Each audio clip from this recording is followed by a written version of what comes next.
Great. Good morning, good afternoon, good evening. It's my great pleasure to welcome everyone at the Arctic birthday party for the High Seas Treaty, and that the WWF Global Arctic Programme has convened. Thank you for joining, and I hope that you will have a good time with us for the coming 90 minutes. My name is Jan Dusika. I'm the lead of governance in the Global Arctic Programme, and I'll be moderating today's meeting. We will start with the opening remarks from the WWF International Director General Kirsten Squid. Then we will have introduction of a birthday present from the Global Arctic Programme by Vicky Lee Valgren, the director of the GAP. Then we will hear the keynote presentation from our collaborator Erik Molenaar, and then we will go for a panel discussion with several speakers, which I will introduce one by one as they come in.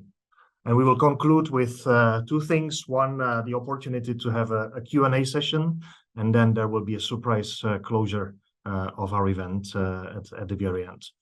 So with that, it gives me a great pleasure to welcome Kirsten Squid, the Director General of WWF International. And I would like to ask Kirsten to give us some opening remarks for the event. Kirsten, over to you.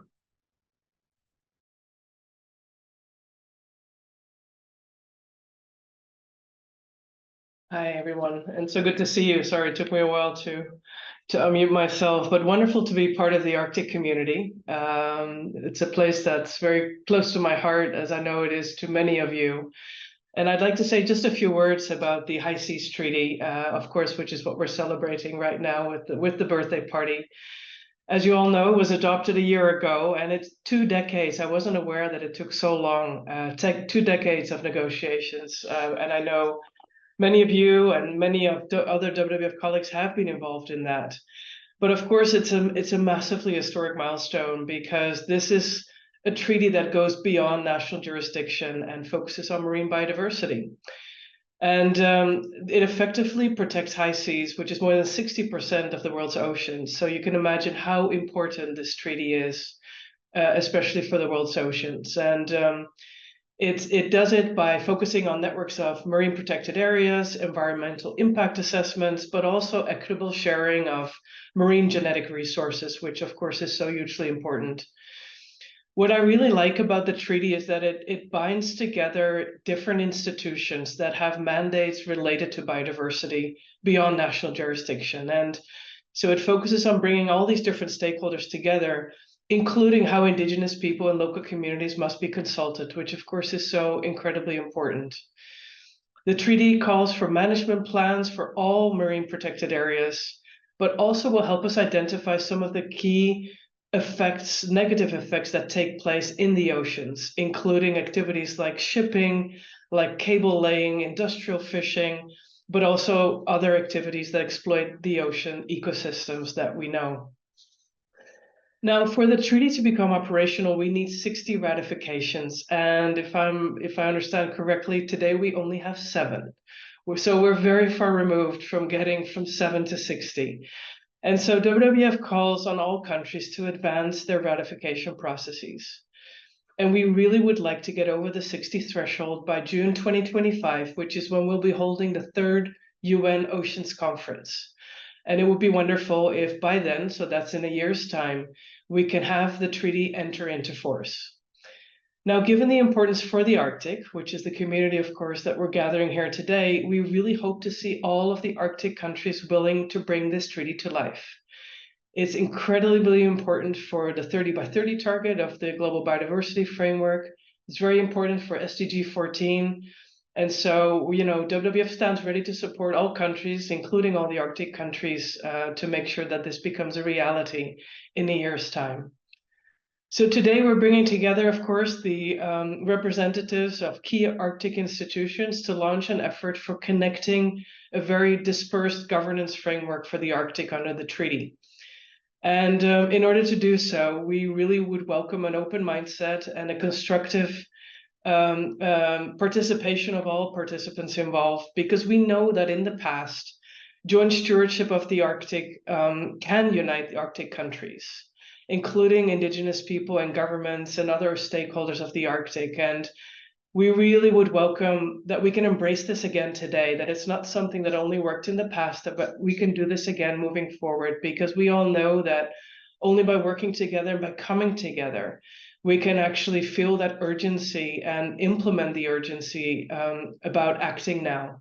Because we have to act now to make sure that the Arctic is protected before it is too late. We all know it's going so incredibly fast, especially in this beautiful part of the world. And so I thank you for embracing the urgency and coming with us together to make sure that this becomes a reality. Wishing you great meetings, and back to you, Jan. Thank you very much, Kirsten, for sharing the global picture and the importance that Arctic plays in the global picture, and that we can contribute to with looking together with an open mind at how we can all act in the Arctic for bringing life to the High Seas Treaty. So thank you again. Let me now turn to the next stage, and I would be calling on Vicky Levalgren, the Director of the WWF Global Arctic Programme. We were thinking what we should send as WWF as a birthday gift, and we decided to speak through pictures, or rather through maps, and Vicky will introduce those. So Vicky, over to you. Thank you, Jan.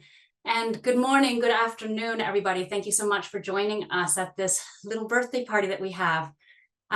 As Kirsten was saying, we're here talking about the High Seas Treaty. But where are the high seas actually in the Arctic Ocean? And what does the governance of the Arctic Ocean look like today? It's not easy. It's in fact very complicated. So as part of a small birthday present, I guess you could say, we put together this map to help us try to tease out what all these parts are. The link will be shared to this map. You can all look at it and explore it later at your own with your own time. But let me just walk you through it quickly. So if we start off here, you can see in yellow where all of the exclusive economic zones are, and thereby where all of the areas beyond national jurisdictions are, those light green areas, I guess you could say. But as we were talking about, there's a lot of governance structures already in place in the Arctic Ocean. One of these is here, this purple one, the Central Arctic Ocean Fisheries Agreement, that covers the high seas area of the Central Arctic Ocean. So it covers one of these areas beyond national jurisdiction in the Arctic Ocean, but not all of them. So if we add on the Northeast Atlantic Fisheries Commission, you can see that it now includes the banana hole, and it includes the loophole, those two down there at the bottom of your screen, I guess. And you can see that it covers a part of the high seas area of the Central Arctic Ocean, and how there's actually an overlap here between the Central Arctic Ocean Fisheries Agreement and the Northeast Atlantic Fisheries Commission and their areas. But these two agreements only are looking at one sector, right? They're only looking at the fisheries sector.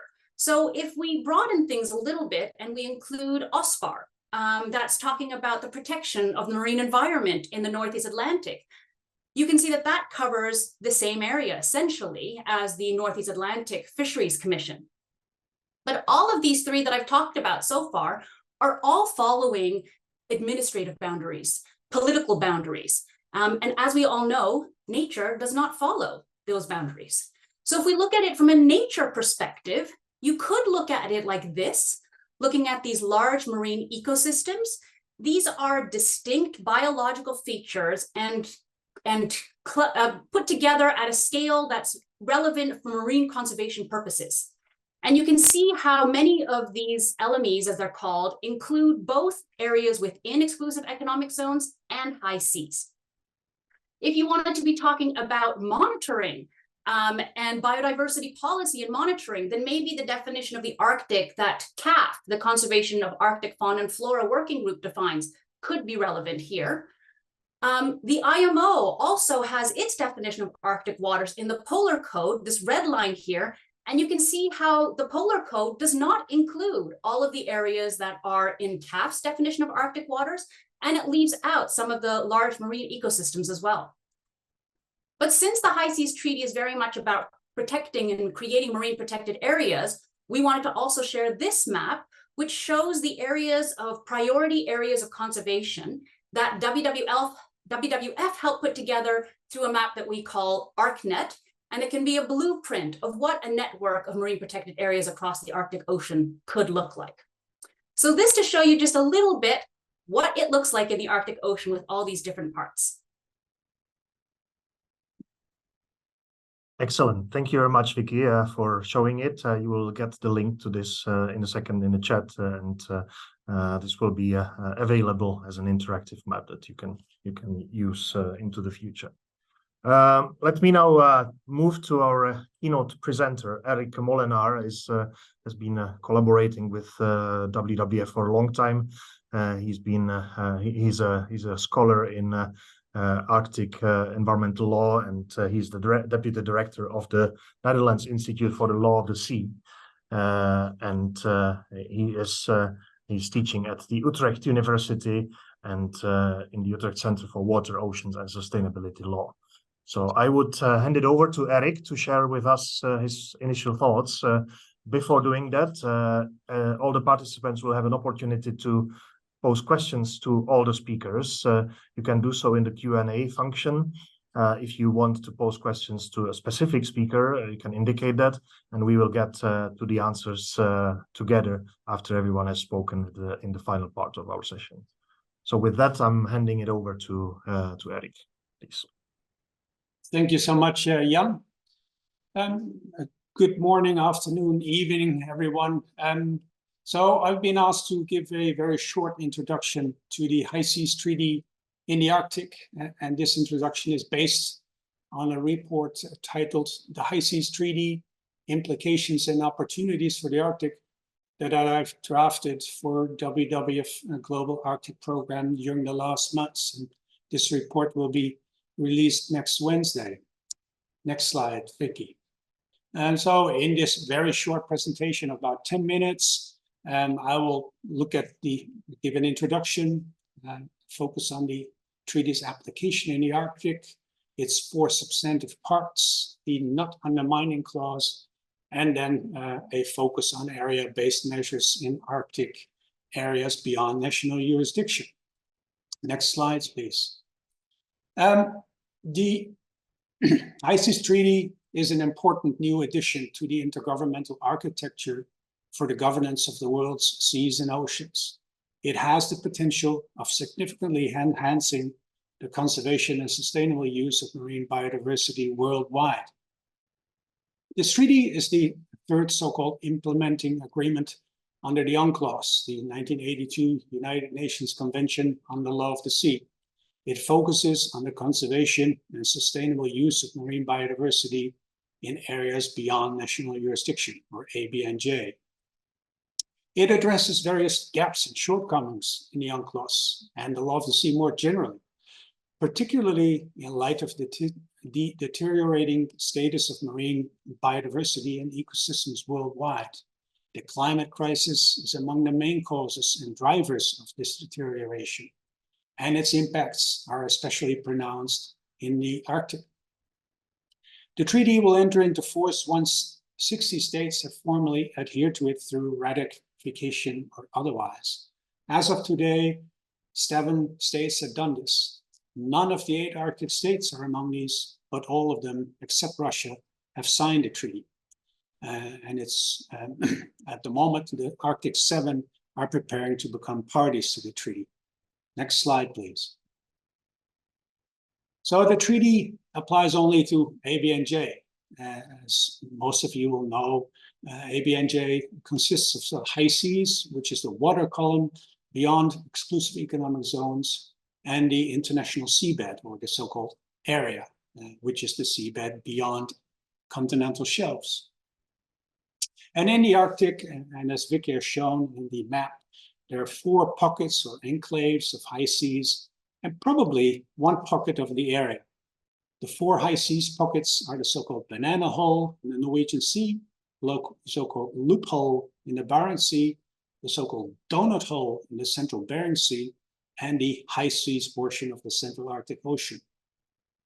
So if the seabed underlying the high seas portion of the Central Arctic Ocean will have a pocket of the area, how large it will be, and where it will be situated is still unclear at the moment. This is mainly due to the involving submissions of Russia to the Commission on the Limits of the Continental Shelf. Next slide, please. So the treaty has 4 substantive parts.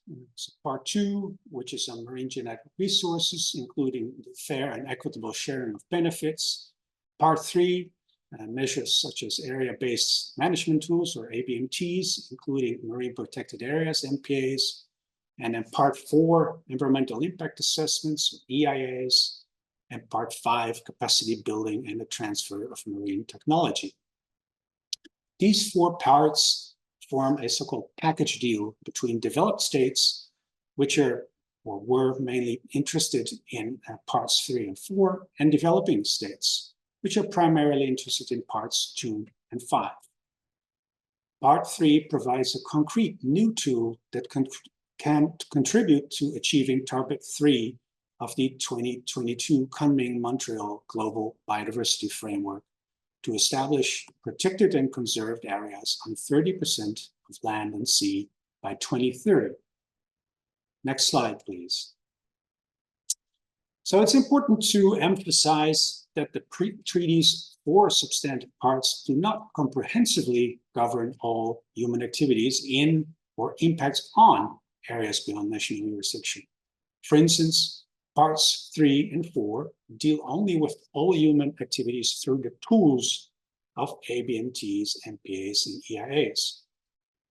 This means that the so-called new regimes in parts 2 to 5 of the treaty must be aligned with the many global and regional regimes that already exist. This is reflected in the so-called not undermining clause in Article 5.2 of the treaty.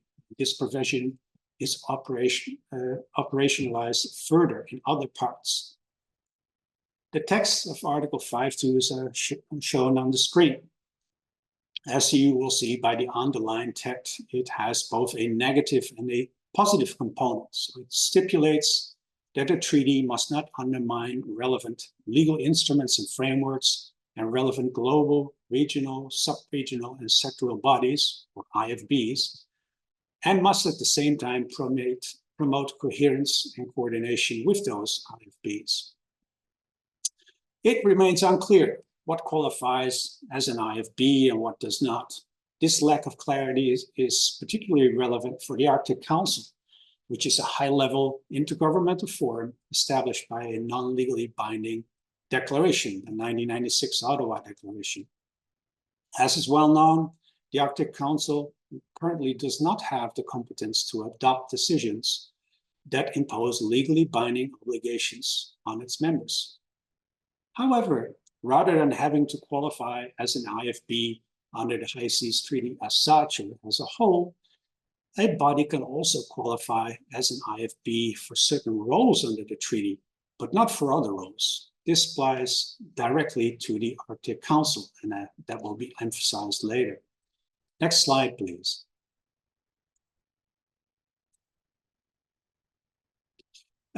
So the report that I mentioned earlier, and which will be released shortly, next Wednesday, I think, it examines the competence and practice of global regimes to adopt area-based measures in Arctic ABNJ, and the competence and practice of regional regimes to adopt these measures in areas beyond national jurisdiction in the Central Arctic Ocean.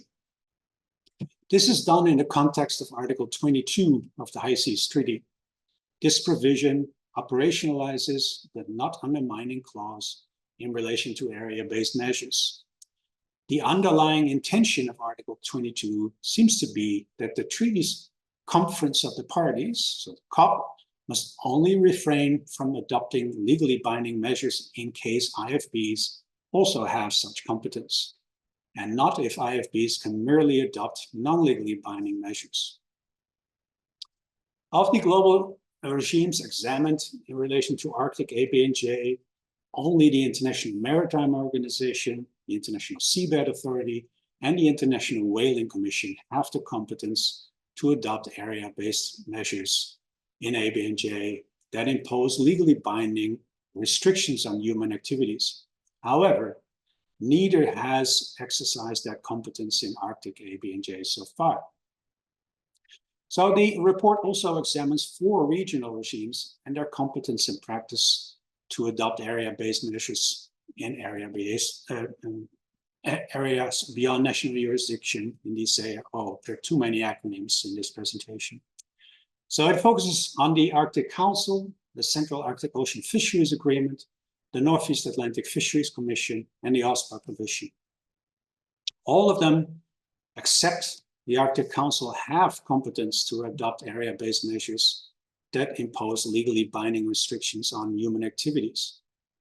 In areas beyond national jurisdiction in the Central Arctic Ocean, however, only NEAFC has exercised that competence so far. Next slide, please.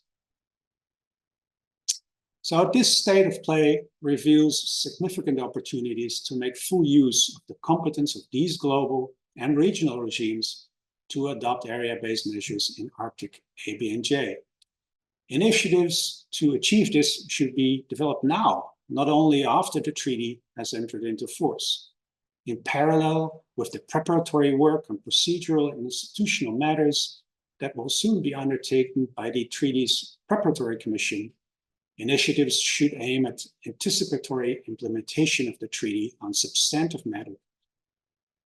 One example of such an initiative is developing a concrete pilot proposal for a multi-sectoral ABMT or MPA in high seas portion of the Central Arctic Ocean. While awaiting the treaty's entry into force, the single sectoral components and measures of an envisaged overarching multi-sectoral proposal could be submitted in a coordinated fashion to all relevant global and regional bodies, including in particular IMO and the Central Arctic Ocean Fisheries Agreement, COP. Once these sectoral processes have led to a harmonized outcome and the High Seas Treaty has entered into force, the overarching proposal with the sectoral outcomes could be submitted for consideration and adoption by the treaty, COP. This will ensure that the proposed measures will become binding on all parties to the High Seas Treaty. The active engagement by Arctic states in initiatives such as these would underscore their proactive leadership and stewardship in the marine Arctic and put the High Seas Treaty on a clear path towards fulfilling its promise of success. That concludes it. Thank you. I look forward to any questions. Thank you very much, Erik, and good that you laid out where we currently are, and that, of course, many things will need to happen before the treaty enters into force and afterwards, but already suggesting possible avenues, what could happen in the Arctic, and we'll get into this with our speakers that will look from their standpoint. And as you said, the report that you have written for us will be launched together with the video recording of our birthday party on Wednesday, the 19th of June. So you will be able to read in full Erik's remarks. So thanks a lot again, Erik. Let me move on to our next speaker. And it gives me a great pleasure to welcome Sarah Olsvik, the International Chair of the Inuit Circumpolar Council, and a remarkable figure in the Arctic policy spheres with a long political career. The Inuit Circumpolar Council is one of the 6 permanent participants of the Arctic Council. It represents approximately 180,000 Inuit of Alaska, Canada, Greenland, and Chukotka in Russia. And we will be very eager to hear from you, Sarah, how you see the Inuits' perspective in the High Seas Treaty implementation. Thank you. Thank you. Qoyanarlu ullumikkut isumaqatiissutip issittup imavittaata aqunneqarnera pillu isumaqatiissutip nalliuttorsior tigineqarnerani qaaqqusigassi. Thank you so much for the invitation to this birthday party for the Central Arctic Oceans, or the High Seas Treaty, which is a very important treaty for Inuit and all Arctic peoples. And thank you also for organizing this event. I think it's timely and important to remind ourselves of where we are at. The road is always long, from the good intentions and the 20 years of negotiations and an agreement signed but not fully ratified yet poses even greater challenges in terms of implementing the good intentions behind an agreement such as this one. So I wanted to begin with highlighting a few points that I think are important for us to continue to build on and keep in our minds as we pursue the further the more that more states actually do ratify and pursue the full implementation of the treaty. First of all, I see this treaty as one of the good examples developed on the basis and full recognition of the rights of indigenous peoples. We do see along the UN and throughout the UN a big challenge when it comes to the recognition that we have built through decades and decades of work and advocacy for the rights of indigenous people to be recognized within the UN system's own Human Rights Council and under the General Assembly and under ECOSOC in New York, so in Geneva and New York. And we do see a big challenge in implementing those principles and rights throughout the UN system under other UN agencies and under other UN treaties, including treaties such as this one. So, of course, this treaty affirms the UN Declaration on the Rights of Indigenous Peoples in its preambular paragraphs is a very, very important aspect of the treaty. This is actually a way of elevating the rights of indigenous peoples into a legally binding instrument, building on a declaration that some say is not legally binding. We see as a universal declaration, so the Declaration on the Rights of Indigenous Peoples, which is own legitimacy because of the number of states that have endorsed the declaration. So this is an example of the hard work that has been needed to be done within the UN system after the adoption of the UN Declaration in 2007, and in a way being done in the way that I think many people envisioned when we were there in Geneva, negotiating the rights, being recognized. So the affirmation of the UN Declaration in the preambular paragraph is of course one step, but we do also see references and recognition of the rights of indigenous peoples within the provisional paragraphs. And I would especially like to highlight Article 7 K, where we do see a very nice way of saying how we see indigenous peoples' rights being different from those of local communities, which is a term that we often see conflated with indigenous peoples, also throughout the rest of this treaty. So I think that this treaty is one example of a good improvement and a good attempt of implementing the rights of indigenous peoples. And we will be working very hard, and I think everybody around this table today are obliged and should be working very hard on the actual implementation happening in an even stronger way than we see reflected in the text. Because, of course, the rights of indigenous peoples include the right of self-determination, includes the rights of fully and effectively participating in decision-making, which is different from, quote unquote, just being consulted. So I think that we see some very important positive steps in terms of building in the UN Declaration on the Rights of Indigenous Peoples in a new treaty that also elevates these rights. But we also see a long road ahead of us to fully implement the full set of rights that we see enshrined in the UN Declaration in a treaty such as this one when it relates to high seas. Of course, any efforts to ensure the health of our oceans is also an effort to ensure the health of our peoples. And I think that with especially focusing on the Arctic oceans, both the Central Arctic Ocean, but also the seas around our homelands, and the health of those seas cannot happen without the full and effective participation of indigenous peoples from the Arctic, and especially Inuit, if it's going to be fully reflective of the lives of those who live there in the Arctic, for example.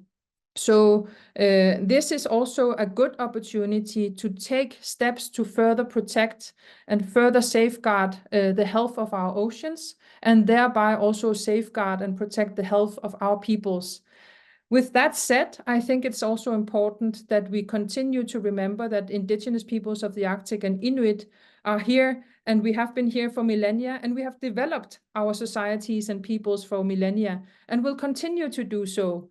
So the interests in governing the Arctic Ocean and interest in governing the marine environment is not just an interest we have because we think it's funny to be at the international meetings. It's an interest we have because it is about our lives, it is about our children, it is about our ability to sustain ourselves and govern ourselves in a world where we still live in state structures that were imposed upon us by colonization. So here I think we share also a big responsibility to not just have the nice words on paper, but also to do the actual work in ensuring that those rights of self-determination are then also implemented in the way that we govern the seas and lands around us.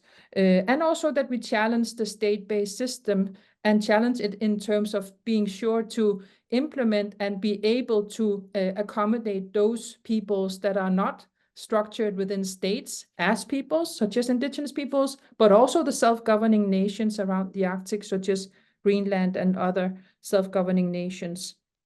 I finally also wanted to just talk very briefly about the interconnectedness of these different treaties and bodies and instruments that are built within the UN and outside of the UN. You already did that to a large extent in terms of marine governance, but the UNFCCC and the CBD and other treaties and instruments that are built within the UN, we see different kinds of challenges in implementing the rights of indigenous peoples. And currently we are working with concerted efforts with indigenous peoples from all over the world to end the conflation of indigenous peoples with local communities. And we are building policies and strategies within those different treaties and within those different bodies through our caucuses to make it very clear for states what the problem is when we conflate indigenous peoples with local communities or other groups, so-called groups, or terms that are not legally binding terms or terms of legal art. And this is a challenge I see with this treaty, as I said in the beginning. And I really hope that we will be able to ensure that there's a coherence in the way that we work on implementing a treaty such as this with how we are working under the other treaties, and also build on those efforts that are done by indigenous peoples to truly recognize the distinctness of indigenous peoples and our rights, and make sure that everybody around the table are aware of what the issues are when we conflate indigenous peoples with other terms that are not terms of legal art. And I think that will be a challenge since there is a lot of conflation throughout the treaty, except from in Article 7K. So please look at Article 7K and understand that we do not want the conflation. The issue with it is that if states implement and, for example, say that they have already consulted a local community, then that local community might not be the indigenous people of that land. And thereby that indigenous people's right of self-determination and participation in decision-making might not have been fulfilled. And we do see around the world that such a conflation and sort of intended or unintendedly way of shortcutting ways of taking decisions do happen. And this we have to take very concrete steps to end. And therefore I call on you also to take part in that work together with us and other indigenous peoples around the world. But I look forward to the dialogue and thank you so much for the invitation. Molenaar. Thank you very much, Sarah. And before you disappear, I want to point to the picture that is behind you and that I think very well illustrates your thinking about the holistic approach to how we are protecting oceans. And this is the Inuit perspective. And I think that is something that we can also have in our minds together with your words about the key issues that you see as we move forward on the High Seas Treaty. So thank you again. Let me now move to our next speaker. We will zoom in on the Arctic Council now with Katrin Nissen. Katrin is the Deputy Director in the Danish Environmental Protection Agency, and she is the chair of one of the working groups of the Arctic Council, the Protection of Arctic Marine Environment. The group is overseeing the Arctic Council's activities relating to the protection and sustainable use of the Arctic environment, and we'll be keen to hear from you, Katrin. Where do you see the Arctic Council on the map of interactions for the High Seas Treaty? Thank you for joining us. Thank you so much, Jan, and thank you for the invitation and also for hosting this birthday party. And we're glad to be here, and I'm glad to be here and give a little bit reflections on the PAIM, the role of PAIM, and how we can feed into the process of the BBNJ. So maybe just to explain a little bit, you mentioned it as well, Jan, to reiterate, what is PAIM? Well, PAIM is one of 6 working groups of the Arctic Council. We focus on the conservation and sustainable use of the Arctic marine environment. We serve as a focal point of the Arctic Council's policy-related initiatives to this end. And we do that by providing expert reports, reviewing trends, making recommendations, various assessments, compiling data, best practices, etc. So why is this important to say? Well, it's important because it explains a little bit about how we can actually underpin the BBNJ instrument. And I think actually that in this context, PAIM has a unique character. So we have participation of all Arctic states, both of Canada, Kingdom of Denmark, Finland, Iceland, Norway, Sweden, Russia, and the US. So this makes us unique in this context as well. We are driven by consensus, and we have a very strong engagement of permanent participants who are at the table. And I think as well that the intervention by Sarah Alsvik also stressed the importance of this and how valuable and important it is. We also have participation of observer states and organizations, NGOs, international intergovernmental organizations, etc. And as outlined as well by Molenaar, then we are not a regulatory body. We are based on voluntary commitments. But where are the Arctic Council for the moment, and where is PAIM of the moment? Because I think that's also important, thinking a little bit ahead. Well, we have had a strategic pause, as you all know. And we are now in the phase of resuming our work at working group level, but virtually. And I think it's important just to explain the background a little bit, because we have not yet had the chance to have a strategic discussion regarding how PAIM can feed into the process of the BBNJ and underpin the work. But what I can say is that there are many of the Arctic Council states who are in the process of preparing their ratification. So maybe the BBNJ only has 7 full-fledged parents for the moment, but I'm quite confident that when you host a birthday in a year's time, the 2-year birthday, there will be more full-fledged parents, and I think as well there will be some Arctic states among these parents. So I think we need to be optimistic on that terms, but things take time, and preparing ratification nationally is something that just takes time. So the work plan of PAIM has been extended because of this strategic pause until 25, which means that when we concluded our work plan, the BBNJ agreement was not concluded. So that this is why that the BBNJ as such is not reflected in the work plan. But we are just embarking on the process of developing a new work plan for 25 to 27. And I think it will be a key element we need to discuss exactly how we will address PAIM, or how we will address BBNJ, and how PAIM can link to the upcoming work within the BBNJ. Because the BBNJ is an important driver to meet the targets of the global biodiversity framework, and especially target 3 regarding 30% protection of the ocean on a global scale. So I'm quite confident that PAIM and also other relevant working groups of the Arctic Council will offer ourselves in a relevant manner to actually underpin the work of the BBNJ. And this is not only something that lies in the future, but we already have a number of building blocks which has been produced within PAIM, which I think actually can form a basis for the forthcoming work in the BBNJ. And we really need to maximize the synergies, and we need to build on the work already done. So what are these building blocks? What am I talking about? Well, we have a number of projects and programs, etc. And we have projects linked to marine protected areas, to OECMs, other effective area-based conservation measures in the Arctic marine environment. We have a number of projects and activities regarding indigenous and local knowledge. We have a synthesis report on ecosystem status, human impact and management measures in the Central Arctic Ocean. We have projects regarding oceanographic connectivity on ecosystem-based approach, and also a number of data-related projects. And I think especially it's worth mentioning the ASTD, the Arctic Shipping Traffic Database. So many of these projects can actually feed into the process of the BBNJ and form a basis for that work.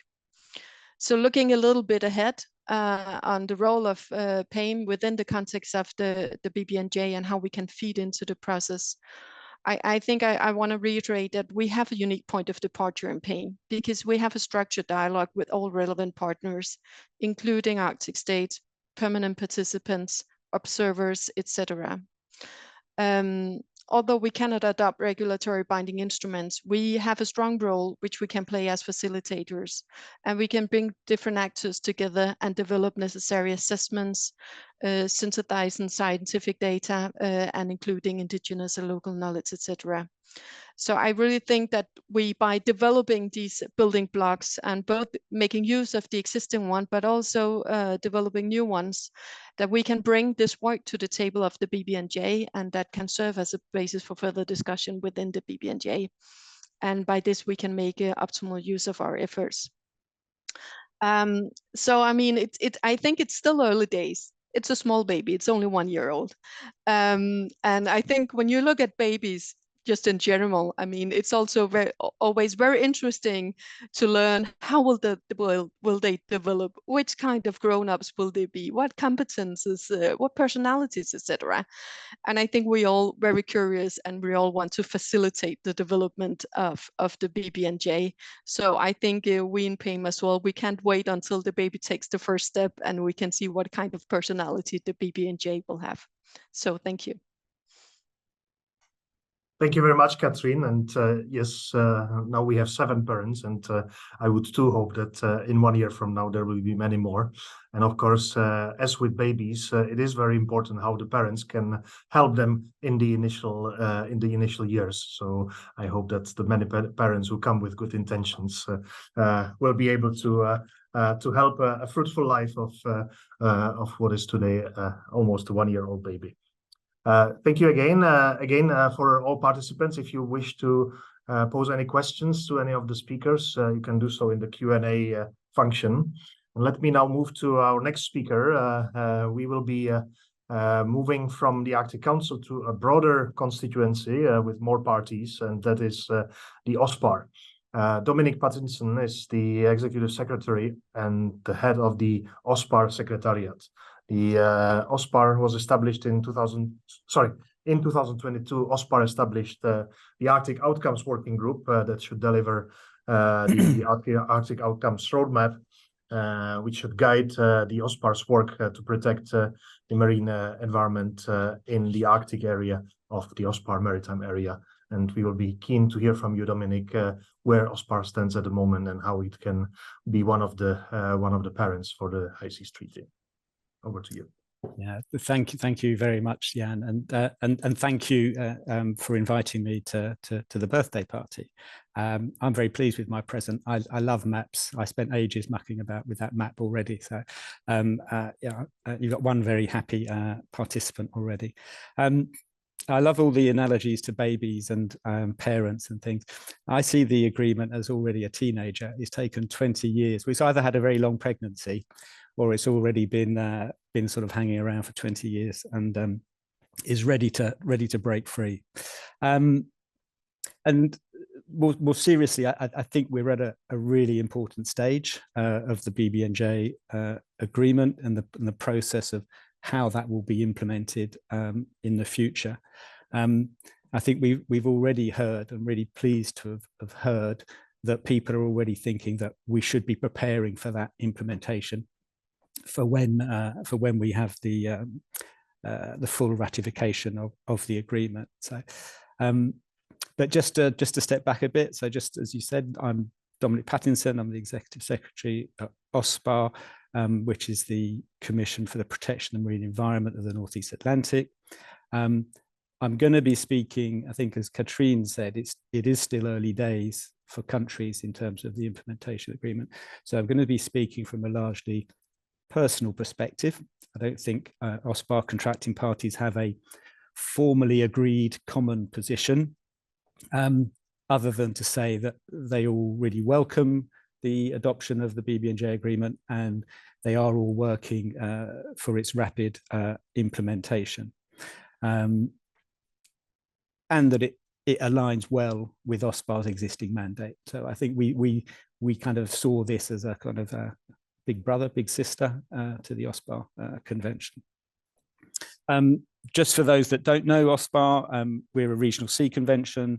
We look after the North East Atlantic. And I think importantly for this discussion is 40% of our maritime area is in areas beyond national jurisdiction. A lot of that in the wider Atlantic, but some of that, as we saw on the map, in the Arctic region. And our region 1, we have 5 regions, but our region 1 is mainly Arctic water. So it goes from the North Pole down to the southern tip of Greenland and then across to Norway. So so this event today is really really important. And as you mentioned, yeah, we have a particular focus, a work stream, an Arctic Outcomes Working Group that is looking to see how we can do better at protecting the marine environment of the Arctic, in collaboration, in coordination with all of the other interested parties in that region. I wanted to touch on sort of three aspects in this brief intervention. One is the not undermining clause that we've already heard about. The one that sort of goes along with that, I think, is the one around coordination and cooperation. I think Kirsten put it as sort of the binding us together part of the BBNJ agreement. And then maybe touch on some sort of ideas for future models of engagement going forward. Just to say that OSPAR, and as I think Professor Molenaar said, OSPAR has the capacity to agree legally binding decisions, but only binding on its contracting parties. And I think that's an important sort of distinction to make in relation to something that is a global treaty. And it's also important to recall the point about that we only have a mandate for certain things. So we don't have a mandate for fisheries management measures. We don't have a mandate for deep seabed mining, and we don't have a mandate, as I'm sure Frederick will point out, for shipping activities. But we do have this wider mandate for protection of the marine environment, and inevitably those things come together, and we need to find ways of how we make sure that our respective mandates are respected. I think that sort of is where the not undermining clause comes in. I think it's a key element of the agreement, I think, and I think how it will be used going forward will be crucial to the effectiveness of the agreement. I found that during the negotiations and since the agreement has been adopted, I've often heard it said that the BBNJ won't really impact on some IFBs, some international frameworks and bodies, because it can't undermine them. So we don't need to worry about it. It's, you need to respect our mandate, and the BBNJ agreement won't impinge on those mandates. And that in any case, those bodies are already have mandates to protect the marine environment. My worry about that is that people won't take advantage of the opportunities of the BBNJ agreement. So at the same time, we have this biodiversity crisis, and the existing sort of situation, the status quo, hasn't been working. So we really need to make sure that the undermining clause isn't used as an excuse for inaction, and actually we use it to make sure that we respect the mandates of those IFBs that protect the marine environment as well. The second important aspect of the agreement is the binding us together bit, the cooperation, coordination, the need to work with others. And I think that's something that OSPAR has long recognised, and I think we see the BBNJ agreement as something that only reinforces that need for cooperation and coordination. So, as I said, we can't impose fisheries management measures, but we can work with NIAF to sort of agree, where fisheries management measures might be best needed. So I know I'm talking for too long, so I'll try and speed up a little bit. Yeah, just in terms of going forward, I think this idea of the BBNJ really gives us some impetus to sort of work more closely together with other bodies. And in OSPAR, we have something called the collective arrangement, where we work not only with NIAF, but with other competent bodies, where we just come together and talk about issues and try and find common solutions to things. And we've really made good progress on that. And I think partly due to the fact that the BBNJ agreement is coming. So parties, countries, organizations know that they need to work together. And I've just come back from a meeting in Korea, the Sustainable Ocean Initiative, which is looking at those same issues, the same bodies at a global level. So I think we have a model for how to work going forward. And I guess the three takeaways that I would leave with you is that let's use the BBNJ agreement to bring people to the table. Let's use it. Let's be as inclusive as possible. I think Sarah's points were very relevant in that context. Let's co-develop, co-design measures, and let's start now. Let's not wait. I know people are saying ratification is not far away. There'll still be lots of discussions around processes and rules of procedure and things like that. I don't think we need to wait for those. We can start talking now and start to agree measures, so that when we get a COP, we can go there and say, hey guys, look what we've done.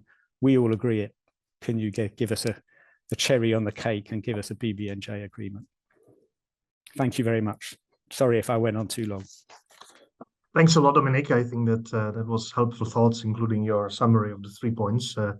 And you also referred to IMO, which has a broad membership, and that gives me a bridge to introduce our next speaker. Frederik Haag is the head of the Office of the London Convention Protocol and Ocean Affairs at the IMO. Frederik has a background in applied environmental research, has been focusing on marine and coastal zone management, and holds several postgraduate degrees.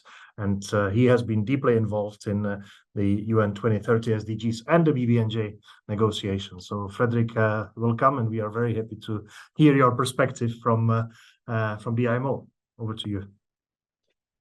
Thank you very, very much, Jan, and thank you for allowing me to make a few remarks on this birthday celebration. And I think I'll start with a few things. It might be a bit of repetition, but we were always very pleased as IMO to be part of the discussions and negotiations for the years leading up to the adoption of the agreement last year. And we maintained throughout the negotiation that this will be an instrument, that the instrument will be instrumental in reinforcing the global efforts to protect and sustainably use marine biodiversity in lines with both the 2030 agenda and the global framework for biodiversity. We participated through the negotiations, and we did so to provide information about how IMO operates and our mandate to support the process leading up to the adoption, because IMO and shipping as the biggest user of the world's oceans and seas will need to continue to participate and play a role in the implementation of the new instrument. Because international shipping is the biggest user of the surface of the ocean and sea, so any activities conducted from vessels include voyages carrying goods, but also fishing, tourism, exploration or exploitation of resources, etc., and scientific research. And IMO, we have been around a long time. It's as an international organization, more than 75 years. And we have a long history of contributing to the governance of our ocean. And last year adoption coincided with the celebration of 50 years of MARPOL. And the year before that, we have 50 years of the London Convention, both landmark events. And I think that also shows the environmental focus of IMO and how we try to lean in and contribute to the discussions. We have a specific mandate, but it does include both international shipping and the prevention of pollution from dumping and waste at sea. What is quite important in the context for us, I think, is to remember that in principle, our regulatory framework and how we regulate shipping applies to ships wherever they operate on the seas. Regardless of where a ship is, it has to be in compliance. And many of the more than 50 conventions and hundreds of codes and guidelines we developed over the years, they deal directly or indirectly with the protection of biodiversity in areas beyond national jurisdiction. One of the IMO processes and tools that have been mentioned a lot is particularly sensitive sea areas, PSSAs, as an area-based management tools. And this is a tool that's been around since 1990 and can incorporate any IMO measure that we have under our disposal to protect the marine environment. They're already available under IMO, and they can be applied in the high seas, even if, for example, PSSA has so far only been applied within the EEZ, but there are ongoing discussion in several regions, including high seas areas, regarding possible PSSAs beyond the EEZ. I'm mentioning this because I think it brings together something that is my final point at the end of these few remarks, and that is that the work of organizations such as IMO and the tools and processes and treaties that we have developed, they have always been done so in dialogue and not in isolation. We are one of the cogs in the wheel that make up the governance of the ocean. But the IMO tools are effective because they, for example, in the context of PSSAs, when they identify a vulnerable area, we specifically regulate the activity that may have an impact on it. In this case, international shipping. So we ensure a balance between delivery of goods and world trade and the protection of the marine environment. Now, in the months ahead and the years ahead, we will move from negotiation to ratification and implementation of the new instrument.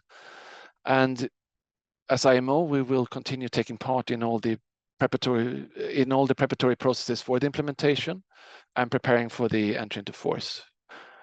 It's been a long journey.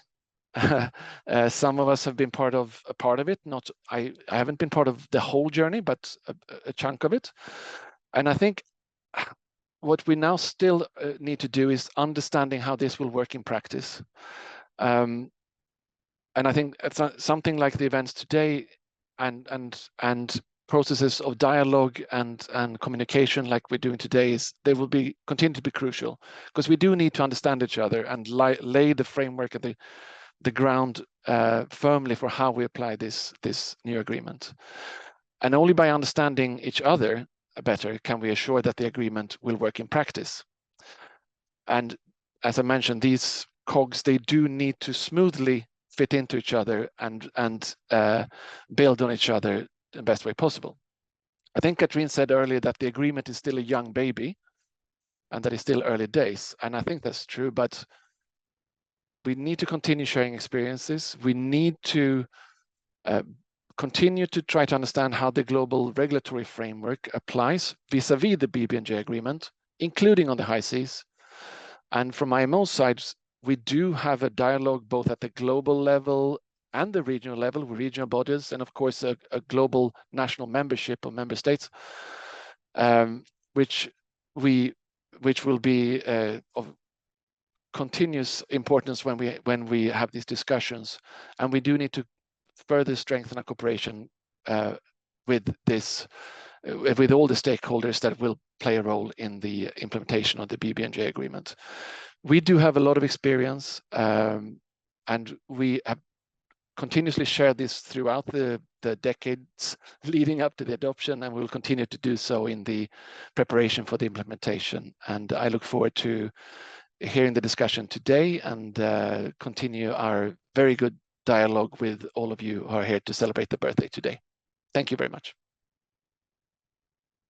Thank you very much, Frederick. And I would almost say that we were talking with the parents, and now a grandparent came to the family, which has even more wisdom and long-term experience, and that will be also valuable as we are together shaping how the new baby will be doing. So thank you for sharing your thoughts based on your participation.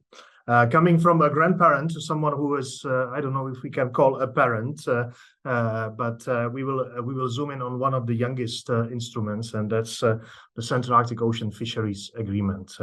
And a great pleasure to welcome here Nadia Bouffard, the president of the Conference of Parties. Nadia has just come from the third Conference of Parties in Incheon, Korea, where several of us met, and has been working over 20 years for the Fisheries and Oceans Canada, and holding an extensive knowledge from the fisheries management, and she has been leading the CALFA work since 2019. And we will be eager to hear from you, Nadia, how you see the baby from the CALFA perspective. Over to you. Thank you so much, Jen. So hi, everybody. I apologize for the glare. I'm not sure what to do about it, so I'd rather focus on engaging with you today and give you my remarks than trying to fix this thing. Thank you to WWF for inviting me to be part of this event to celebrate an important milestone in the High Seas Treaty, or BBNJ, as many of us still call it. While I'm retired from the Canadian Public Service and the views I will express today are mine, I have spent more than 30 years working in fisheries management and policy in the Canadian government, domestically and at the international level, developing various international agreements and tools since the UN Law of the Sea Convention was adopted, including the BBNJ Treaty.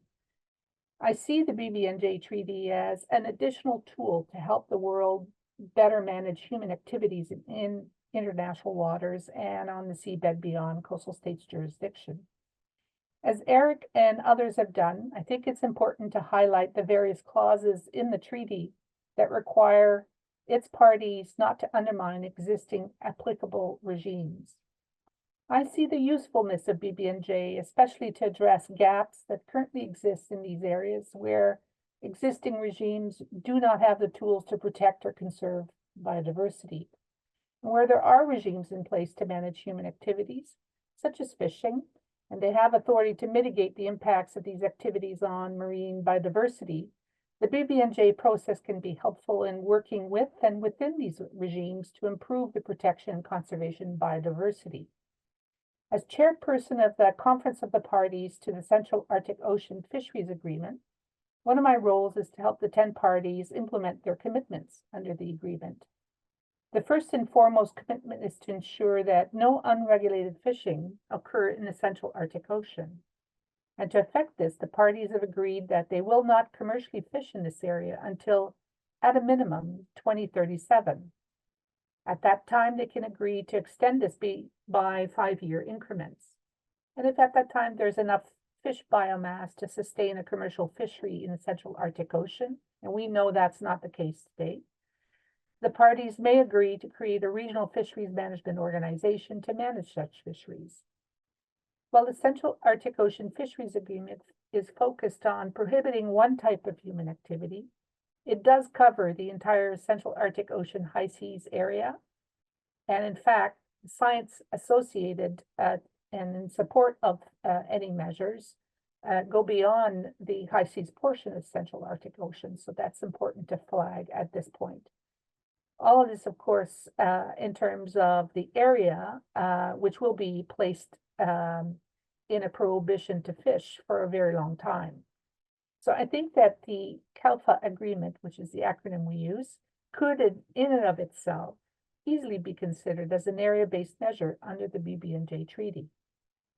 When you consider how the agreement was developed, who was around the table and who continues to be at the table today, and the various enabling provisions and roles of the parties provided by the agreement, you could conclude that many of the requirements of the BBNJ Treaty in respect of area-based measures and environmental impact assessments can be achieved by and through CALFA.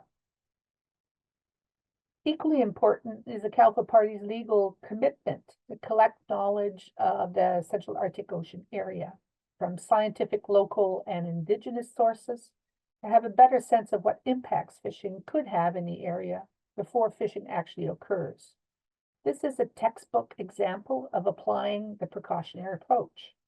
And in my experience, there's a lot of scientific work being done in the Arctic. The work underway in CALFA will tap into existing sources of knowledge and data, and it will collect its own more fisheries-focused knowledge as well. The parties to BBNJ should recognize this and tap into it and not try to duplicate it. Since the CALFA agreement was signed in 2018, the parties have been working on a number of tools to advance the implementation of the agreement. When the agreement entered into force in 2023, the parties formed a conference of the parties as their principal body to make decisions. They've met annually since then. The most recent meeting was held last week in Incheon, South Korea. Last year, at its second COP meeting, the parties adopted a framework for the Joint Program of Scientific Research and Monitoring, or JPSRM, as we call it. They also adopted a resolution recognizing the significant impacts that climate change is and will continue to have in the Arctic, and in particular to Central Arctic Ocean ecosystems and their people. And they recognize the need to factor these changes in their work. Last week, the CALFA COP adopted an implementation plan that provides details on how they will implement the JPSRM and begin sharing and collecting data and knowledge. In fact, I shouldn't say begin sharing because they have been sharing much available data as it is. These important documents outline how the parties to CALFA will work together to gather important knowledge of the Central Arctic Ocean and which area and issues they will prioritize and target in this work. While the parties have acknowledged that information regarding the high seas portion of the Arctic Ocean is scarce, they are not working from scratch, nor are they working alone. Cooperation and sharing is key to meeting the objectives set out in the JPSRM, including not only among the parties, but as well with other organizations such as ICES, PICES, OSPAR, and the Arctic Council, and notably with Inuit and local knowledge holders. Data and knowledge sources will include the parties' respective science programs, indigenous and local knowledge produced jointly pursuant to the JPSRM, and data information collected from exploratory fishing, which may only occur subject to very restrictive conditions to be laid out in measures that the COP has committed to adopt by next year's COP meeting. The inclusion of Indigenous participants and the unique knowledge they hold of the area has been entrenched as an obligation in the agreement, one of the first treaties to do so. Inuit participants have been at the table since the beginning of the process during the treaty negotiations, and they continue to be involved at all levels of the CALFA processes. I think that Inuit participation in CALFA should meet some of the Indigenous engagement requirements of the BBNJ. While it's premature to discuss the content of measures that the COP will be considered at its next meeting in 2025 in respect of exploratory fishing, it is certainly possible for the parties to agree to include impact assessments prior to authorizing exploratory fishing, which could meet the BBNJ requirements. And so in conclusion, in a very short time, at least in international fora terms, the 10 parties to the CALFA, which includes the 5 coastal states to the Central Arctic Ocean, have reached agreements and taken steps towards protecting and conserving the ecosystems and biodiversity of the Central Arctic Ocean from fishing activities, many of which meet the requirements of BBNJ. Perhaps the international community should let the CALFA parties continue their work while the CALFA area-based management tool is in place in respect of fisheries activities, and instead concentrate their effort on trying to influence and help other international bodies who have authority to manage other human activities in the Arctic Ocean, but haven't taken such area-based measures yet. Certainly that's something that they should take advantage while countries consider their accession to the treaty. Thank you. Thank you very much, Nadia, for giving us the state of play of the implementation of CALFA and how it directly relates to the requirements of the High Seas Treaty. And it will be encouraging to see the next steps in the implementation and how the linkages can be even more strengthened. Thank you to all the other panelists. You still have an opportunity to pose questions. We will have some few minutes at least for a discussion. But before going there, we have asked one other person to share with us very brief remarks. And here I would like to introduce someone who might not need introduction, David Balton. Dave is the Executive Director of the Arctic Executive Steering Committee in the White House. And formerly, he was the U.S. Arctic Ambassador. He was the chair of the senior Arctic officials and also a key figure in negotiating CALFA and other international instruments. And we've asked David to give us a few reflections on what he has heard, and then we will go back to our panelists. Dave, please.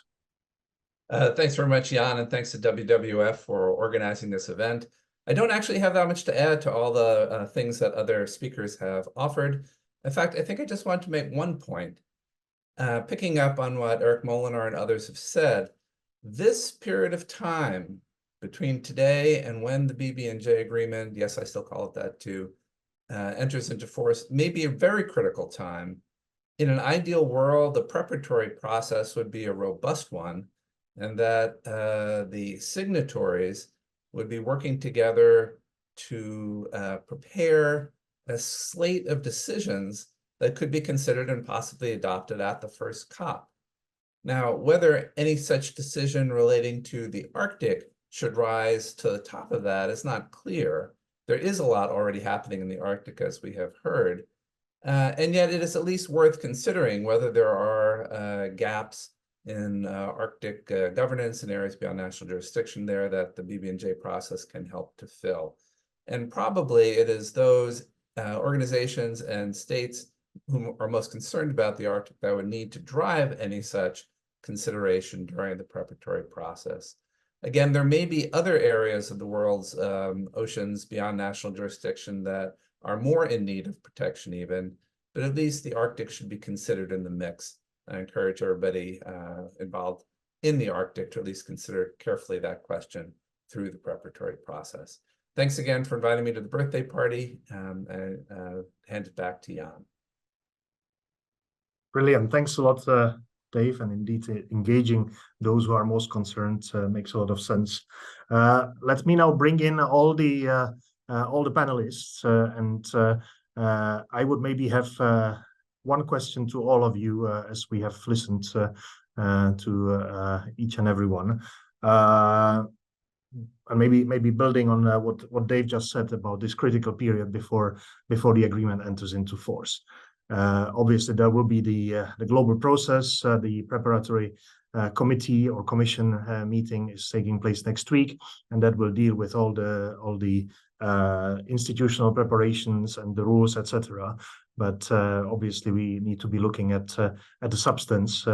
And if there was one thing that you think, irrespective of your institutional hats, what should be happening most importantly in the Arctic space as we are preparing for the High Seas Treaty to come into force? So what would it be in this in this anticipatory implementation, having heard the discussion that you would recommend to focus on? I don't know who wants to take the first. Simple question, just one. Erik, please. Yes, thank you, Jan. Yeah, I guess in my presentation, I highlighted this possibility of a pilot proposal, right? Where basically the members of the institutions would start working together to identify the sectoral components of such a broader proposal. So perhaps my fellow panel members have some ideas about this. Thank you, Erik. Anyone else? Katrien, it's your hand, I think. Yes. Well, just to be brief, I think what we need, one thing is the institutional regimes, and one thing is the frameworks, and all that is going on in the preparatory process, etc. But what we need to start is we need to start a dialogue on the common vision for the Arctic marine environment across Arctic Council and other regional bodies, etc. So I think actually just dialogue is a good place to start, and we need to come together. And I think when first we have started the dialogue on the common vision for the Arctic marine environment, where we not only talk about pressures, etc., also about management tools, we talk about, we have all actors together at the same table. I think that will be a very good starting point. And if we just reach that before within the first year, I think we're in a good place. Thank you, Katrien. Thank you. Dominic, please. Yeah, thank you. Yeah, I mean, I would agree with Katrien. I was going to come in on the back of Erik's comments that a pilot project may be something a bit further down the line. As much as I would like us to be able to develop one of those, I think actually just starting that conversation and that dialogue, I've seen it in OSPAR, how long it takes to build up the trust, the knowledge, the sharing of experiences. I think Frederick sort of made the comment around sort of understanding each other. So I think that getting that dialogue started would be a really good, I mean, it doesn't sound much, but it is really important to just get that dialogue going to improve that understanding. And yeah, we've seen it in our Arctic Outcomes Working Group, how much we need to learn to go forward. Yeah. Thank you. Thank you, Dominic. Nadia, please. Thanks. I don't know how to trigger the hand up to seek the floor, so I'm using my actual This is hand. perfectly good. Okay. I agree with previous speakers that dialogue needs to be maintained. We're not starting, you know, it's been happening for many years for many of us.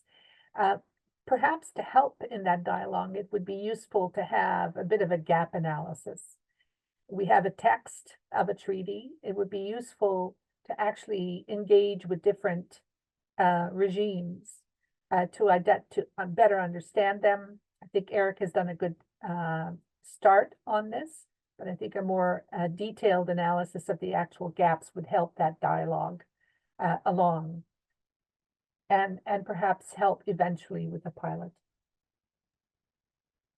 Thank you for that idea. Sarah and her virtual hand. Yes, well, I think also that I agree with everyone who are talking on the lines of not reinventing the wheel. And I think that we also do share a common challenge, especially applying to us as Indigenous peoples organizations, that we are often in a situation where we cannot apply our full potential because of lack of resources and lack of capacity. So a much better foundation under those who are the rights holders to be there at the table must also be a part of this. And this I also see as a global challenge for the global Indigenous peoples movement and organization, since this is also a global treaty. I do think that we should be addressing from the Arctic, of course, the Arctic Ocean's specific influence on the rest of the world's oceans and systems, And here in that also recognize Inuit's distinct status as an Arctic indigenous people with our relation to the ice and sea and around us, and the vast territory that we have traditionally owned and occupied along the Arctic coasts, including our relation to the seas, also the high seas. And in that, I think that we do have a continued challenge globally for these instruments to truly build a platform where indigenous peoples can participate from the beginning and not have to start from scratch in fighting for their right to participate. And here I would like to point to the UNFCCC system, where we do have the platform where indigenous peoples participate from, and the facilitative working group in terms of including the knowledge of indigenous peoples. And so again, not reinventing the wheel, but look at how indigenous peoples have been also, the drivers of development of institutions from which they participate. We co-founded the Arctic Council, and in the UN system, we already see some developments of institutional recognition of indigenous peoples, so that the result can be the best as possible for everyone. Thanks a lot, Sarah. Important remarks and additions to what the others have said. Right, I think that our time is up, unless Frederick has a final thought on this. Yes, okay, very quickly, please. Thank you. No, very quickly, I just felt that the question were more specifically to those that are directly operating in the space. I thought I'll give the floor to others, but I just want to agree with what's been said by the previous speakers, and I appreciate that this could be a seed for further discussions on how to implement the treaty in a very specific region, but also making sure that all the sectors and stakeholders that are already having a role are included in that dialogue, which I think will be crucial for the success of the treaty in the Arctic as well. Thank you. Thanks a lot, Frederick, and thank you very much, all of you, for your inputs. And I think that underlines the need for dialogue, and this can be one element of a future dialogue that we can trigger. And with this, let me come to a final part of our program. And as I said, we will have a surprise, and the surprise has a name, and the name is Baba Brinkman, who will be doing a wrap-up for us. Baba is a Canadian by origin. He is a New York-based rap artist, and he specializes in translating science into art. And he has performed in at major international environmental forums. I met with Baba first at COP27 in Sharm el-Sheikh, and Baba has been listening to our entire event. And during that listening, he composed a birthday song, which now he will perform for all of us. So one thing we would ask you, if you want to give Baba feedback about what you think, then you can turn your cameras on, and otherwise, please enjoy Baba's performance. Baba, over to you. Thank you so much, Jan. And it's a real pleasure to be here. And just to foreshadow a little bit what I am about to do, it is a somewhat unique application of musical and lyrical art. I came into the meeting an hour and a half ago with a blank Word document and started taking notes on what everybody spoke on, and I composed a whole rap song over the past 90 minutes that references the various speakers and themes, and I learned a ton about the Global Arctic Treaty, which I knew absolutely nothing about prior to, well, except for, a few Wikipedia and Google search entries. So this is now going to be the official anthem for the Global Arctic Treaty's first birthday, and it was really composed special for this audience, and I dare say I may never perform this specific rap song again, because it is very special for this audience. So I hope you enjoy it a lot. And part of this is an exercise in solidarity, because I don't know what this rap says either. I had to write it so quickly, so you will be discovering it in real time at the same time as I discover it, and that's part of the fun, because you can tell that we're on a high wire act, and it's all very spontaneous. It's great to be here. Thank you, Jan, for making this possible for me to join you. All right, here we go.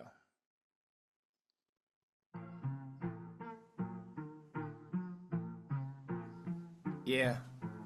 Happy Happy birthday, happy birthday, happy birthday. It's a party.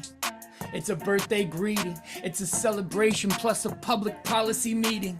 1 year after adoption, it wasn't easy, but we made it. Hey, there's a global Arctic treaty. It's a birthday bash, a blowout. It's a party, it's a celebration of the treaty for the global Arctic. It took a lot to get here, a road full of hardship, but we made it this far, so let's get the party started.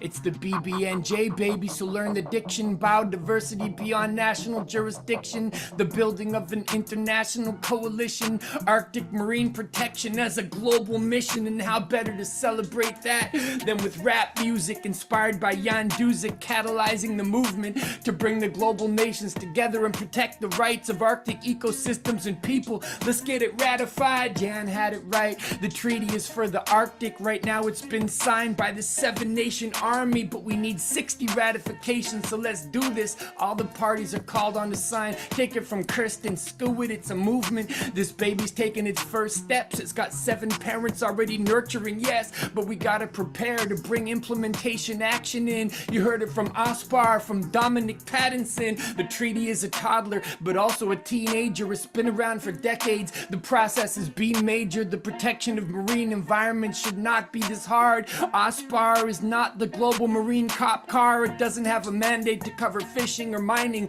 That's why there's a clause attached, not undermining. So many treaties involved, from CAF to NIAF to CALFO to sustainable ocean initiatives that just happened in Korea. IMO, the ArcNet priority areas. Ospar, can you help us sort it out, please? Erik Molenaar, the treaty's full of benefits. That's what we're all gonna see. The 3rd version of the UN clause, that's the UN Convention on the Laws of the Sea, with brand new capacity building tools in the bag, even if some are covered by IMO. Take it from Frederick Hag. The global treaty has the full support of Frederick. He was like, yeah, because we've got like 50 conventions already, so what's one more? Frederick is one of the grandparents. This baby will thrive with a little bit of burden sharing and a multilateral mindset. That's how we go big with indigenous participation. Big up Sarah Olsvig from the Inuit Circumpolar Council. Is it fully integrated yet? Sarah was doubtful, but also hopeful that we can align beautifully if we stop conflating indigenous with local communities. Cooperation and sharing is key. Is that too hard? No more unregulated fishing either, said Nadia Buffard. Unsustainable fisheries are the type that collapse, so it's essential to restore the Arctic fish biomass. Don't give a cranky baby treaty a nap, give it a birthday present. An interactive map that shows how the treaties overlap. Resolve it with killer data visualization from Vicky Lee Walgren. The Arctic Executive Steering Committee has got this. The White House is with it. We heard it from Dave Bolton. And that's how we go from the first step to the first hop to the full-on sprint ratification at the first COP. That ratification mission, that's an active decision to engage in the dialogue. Take it from Katrin Nissen at Paine. The regimes, they can have a frame, but the common vision that makes our missions the same. There's no need to reinvent the wheel in the first place. The wheel is turning, and this here is his first birthday. Yeah, check it out. Now I think you've got the point, so give a shout out to all the speakers here who joined, cause it's the BBNJ, baby. We gotta learn the diction. Biodiversity beyond national jurisdiction. The building of an international coalition. Arctic marine protection. That's the global mission. It's a party, y'all. It's a birthday greeting. It's a celebration plus a public policy meeting. 1 year after adoption, it wasn't easy, but we made it. There's a global Arctic treaty. It's a birthday bash, a blowout. It's a party, a celebration of the treaty for the global Arctic. It took a lot to get here, a road full of hardship, but we made it this far. So let's get this party started. It's a party, baby, yeah. It's a birthday greeting. It's a celebration plus a public policy meeting. 1 year after adoption, it wasn't easy, but we made it. Hey, there's a global Arctic treaty. It's a birthday bash, a blowout. It's a party. It's a celebration of the treaty for the global Arctic. It took a lot to get here, a road full of hardship, but we made it this far. So let's get this party started.